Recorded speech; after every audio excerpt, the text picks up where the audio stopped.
কৰম সন্মিলনৰ তৰফৰ পৰা সকলোকে কৰম পৰৱৰ আমি শুভেচ্ছা জ্ঞাপন কৰিছোঁ আৰু বিগত বছৰ দৰে এই বছৰো আমি একাদশ বাৰ্ষিক কৰম সন্মিলন উদযাপন কৰিবলৈ গৈ আছোঁ। ইতিমধ্যে আমাৰ আজিৰ কাৰ্যসূচীত বালি উঠোৱা কাৰ্যসূচী বৰ্তমান আৰম্ভ হৈ গ'ল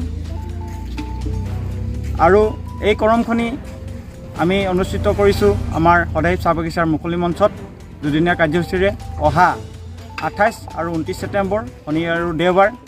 গতিকে আমি আমাৰ ডাঙৰী অঞ্চলৰ বৃহত্তৰ ডাঙৰী অঞ্চলত যিমান জাতি জনগোষ্ঠী আছে, ধৰ্মাৱলম্বী ভাষাভাষী লোক আছে, সকলোকে আমি ইয়াৰ দ্বাৰাই আপোনালোকৰ দ্বাৰাই আমি নিমন্ত্ৰণ জনাইছোঁ। লগতে এই প্ৰস্তুতি আমাৰ পূৰ্ণগতিত চলি আছে। ইতিমধ্যে পেণ্ডেলৰ কাম আমি কৰাই আছোঁ। আশা ৰাখিছোঁ যিসকল ব্যক্তিৰ দ্বাৰা আমি যেনেধৰণৰ সহায়যোগিতা বিচাৰিছোঁ তেনেধৰণৰ সহায়যোগিতা তেওঁলোকৰ পাম বুলি আশা ৰাখি ইয়াৰ দ্বাৰাই আপোনালোকক আমি নিমন্ত্ৰণ জনালোঁ। ধন্যবাদ। আমাৰ বিশেষ কৰি শিল্পীৰ ক্ষেত্ৰত আমাৰ জনপ্ৰিয় শিল্পী ৰিয়াঞ্চ আইন আহিব আৰু নেহা হুদুৰ আমাৰ তেজপুৰৰ পৰা আহিব।